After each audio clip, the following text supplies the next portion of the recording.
Well, we've got an exciting one for you this week. We're going to look at batteries. Yeah, there's lots of arguments in the club room about what type of battery is best for sailing vessels. As Herodotus said, the only constant in life is change, and it's recent changes over the last 5 years that has seen the relative energy density of batteries change enormously. Has that progress and change brought around catastrophic destruction of boats? Or is it just confined to vehicles? Or is it all just a load of hoo-ha put out by people who have an agenda? In this video and the next, we're going to tell you all you need to know about marine batteries, starting at the beginning.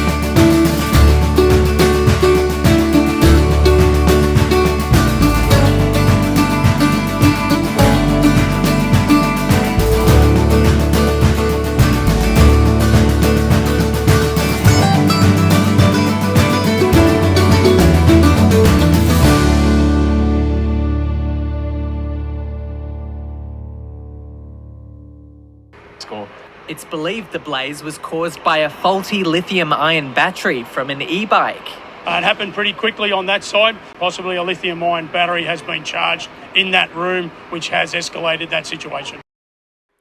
I think it's pretty safe to say that we're all aware that lithium-ion batteries can be dangerous and that they do catch fire.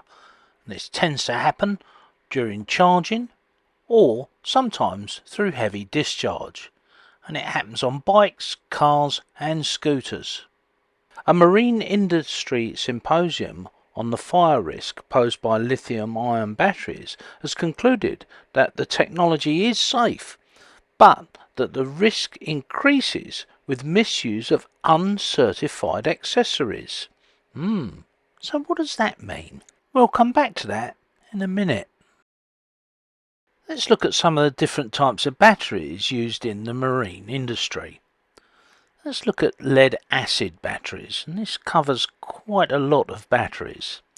The oldest types of lead-acid batteries are flooded cell types, and these have been around for decades. The electrolyte in these batteries is a liquid of sulfuric acid solution. You may remember the little ditty, "Poor little Johnny Brown, he will not live no more, for what he thought was H2O was H2OS4, sulfuric acid." This is a corrosive acid and it's harmful to anything organic. It is especially dangerous to human soft tissues such as eyes, mouths and other soft tissues areas of your body. The terminals of batteries are positive and negative, and we call these terminals the anode and cathode. The cathode is the positive terminal and the anode is the negative terminal. When charging, the anode gives off oxygen and the cathode gives off hydrogen. Chemically, this type of battery is extremely dangerous if not charged in the correct way. The charging of these batteries can give off gases including hydrogen sulfide, H2S. This is a colourless gas with a strong odour of rotten eggs. Exposure to hydrogen sulfide may cause irritation to the eyes, respiratory system.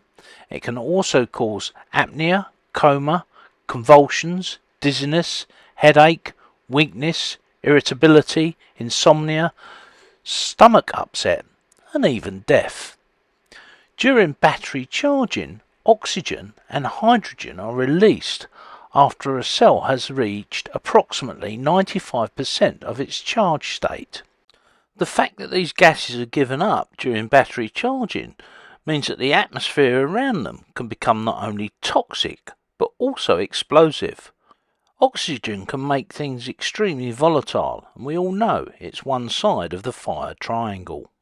Hydrogen is non-toxic, and yet it is highly inflammable, and leaks generate a serious fire risk. Remember the Hindenburg?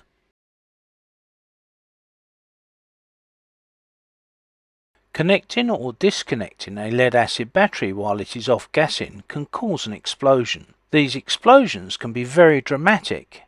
In an enclosed area, such as a boat, they can be potentially lethal. The explosion will cause the battery to eject all its acid violently, and if you're in the way, you'll be covered in acid. Lead-acid batteries construction can be varied to give different types of performance, i.e. high cold cranking amps, CCA, or deep discharge cycles. Generally, these batteries are not discharged below 50% of their capacity.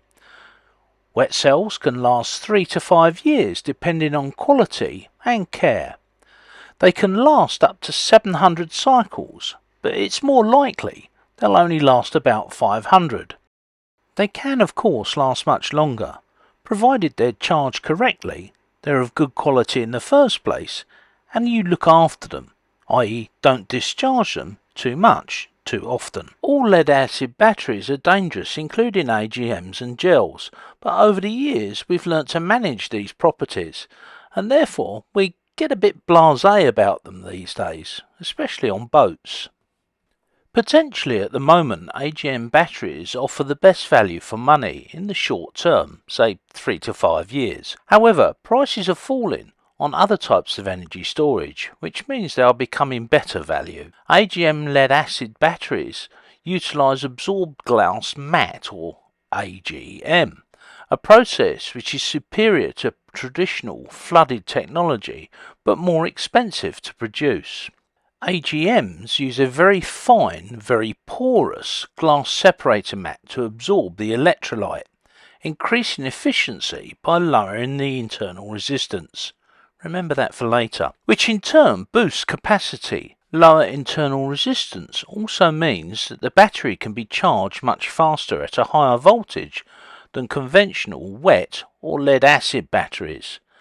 AGMs provide a larger capacity in a slightly smaller case size. Some AGM manufacturers claim discharge rates down to 40%, which I very much doubt is sustainable as the chemistry is still lead-acid. Some also allege that double lifetimes of standard wet cells. Well, believe that if you like. They also still have the same issue of gases and explosion as a wet cell, but there is a slightly lower risk from the acid. When AGMs come to the end of their lives, they have a tendency to swell up and get very hot, and they can do this very quickly, i.e. a seemingly good AGM battery can rapidly deteriorate into a bad battery in a short time. AGM batteries have venting, but they are sealed for life, so to speak. You can't top up an AGM. AGMs generally last in the region of 6 to 8 years, or 700 to 800 cycles. Some last a lot longer. But remember, AGMs are still a lead-acid battery, and although their characteristics may be better than conventional wet cells, they're still based on lead-acid technology and perform accordingly.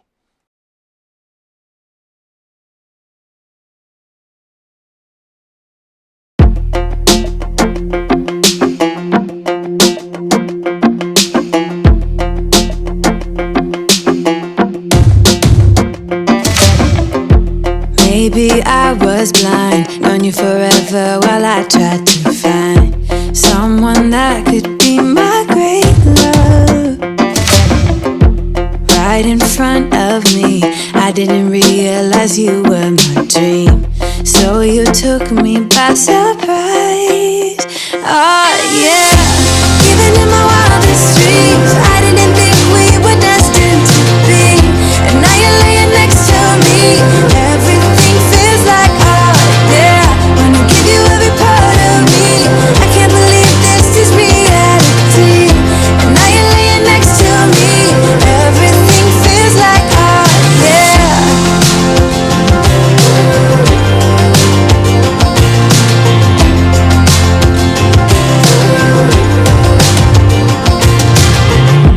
I'm just curious, when did you know you had feelings for me? Maybe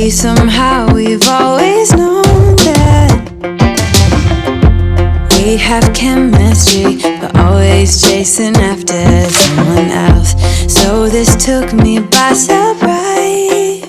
Oh yeah, even in my wildest dreams, I didn't think we were destined to be. And now you're laying next to me. Everything feels like oh yeah. Wanna give you every part of me. I can't believe this is reality. And now you're laying next to me. Everything feels like oh yeah.